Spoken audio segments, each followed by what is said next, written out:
곧 그때에 어떤 바리새인들이 나와서 이르되 나가서 여기를 떠나소서 헤롯이 당신을 죽이고자 하나이다.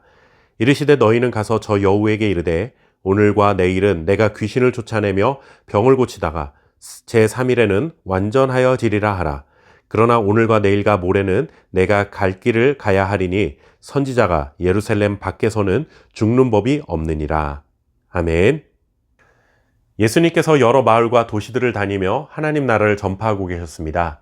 그때 어떤 바리새인들이 예수님께 와서 헤롯이 당신을 죽이고자 하오니 여기를 떠나라 하는 아주 중요한 소식을 전해 주었습니다. 이 말씀을 통해 우리는 흥미로운 사실을 발견하게 됩니다.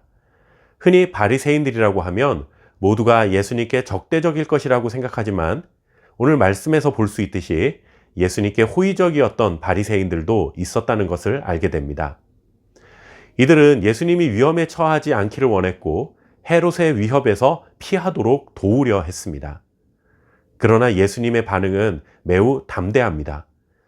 헤롯이 죽이려 한다는 소식을 들은 예수님은 오히려 헤롯에게 강력한 메시지를 전하라고 말씀하십니다.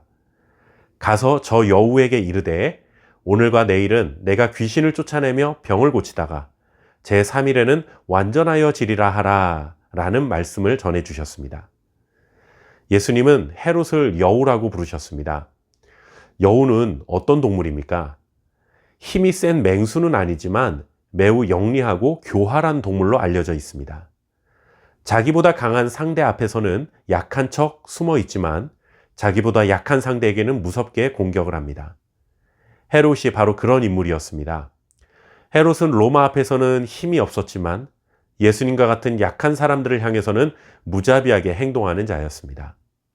예수님은 이런 헤롯의 이중적인 본성을 꿰뚫어 보시고 단호하게 말씀하셨습니다. 오늘과 내일은 내가 귀신을 쫓아내고 병을 고치는 사역을 계속할 것이다. 그리고 제3일에는 완전해질 것이다. 라는 말씀이죠. 여기서 예수님이 말씀하신 제3일은 바로 예수님의 십자가 죽음과 부활을 뜻합니다. 예수님은 헤롯의 위협에도 불구하고 십자가의 죽음과 부활을 통해 하나님께서 정하신 구원 계획은 반드시 완성되고야 말 것이다 라는 확신에 찬 말씀을 전달하신 것입니다. 예수님께서 이렇게 담대할 수 있었던 이유는 무엇일까요? 바로 예수님의 생애와 죽음이 사람들의 손이 아니라 오직 하나님의 뜻과 계획에 달려있다는 것을 믿었기 때문입니다. 헤롯은 자신이 가진 힘과 권력을 가지고 하나님의 뜻을 막으려 했지만 하나님의 뜻을 막을 수 없는 연약한 존재에 불과하다는 사실을 우리는 기억해야 합니다. 성도의 삶은 언제나 하나님의 주권 아래에 있습니다. 우리 삶에도 여러 가지 위협과 어려움은 찾아옵니다. 때로는 세상 권력 앞에 두렵기도 하고 우리의 삶이 다른 사람들의 결정에 좌우되는 것 같아 불안할 때도 있습니다. 그러나 기억하십시오. 우리의 삶은 오직 하나님의 손에 있습니다. 하나님께서 허락하지 않으시면 누구도 우리를 해할 수 없습니다. 그러므로 우리는 두려워하거나 염려하지 말고 하나님의 뜻과 계획을 신뢰하며 담대하게 살아가야 합니다. 예수님은 이어서 예루살렘을 향해 안타깝게 탄식하십니다.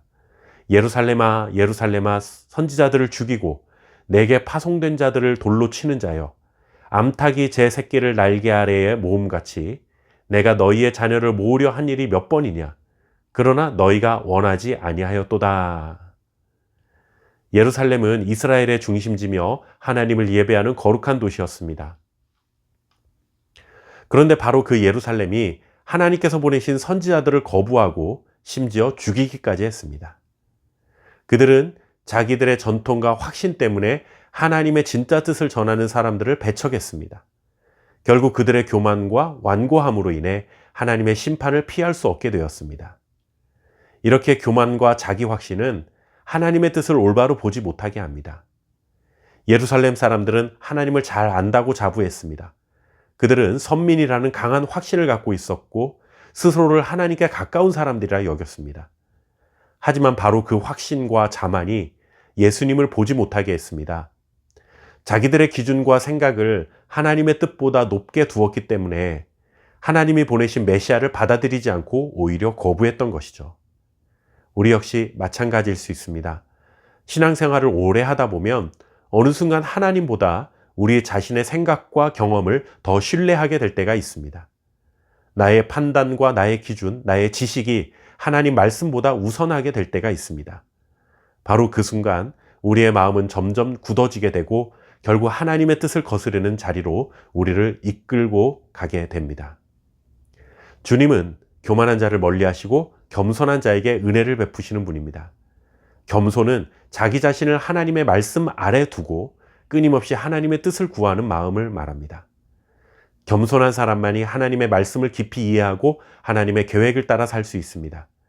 오늘 하루도 주님께 겸손히 귀 기울이며 그분의 말씀과 뜻을 따라 살아가는 복된 날이 되기를 주님의 이름으로 축원합니다.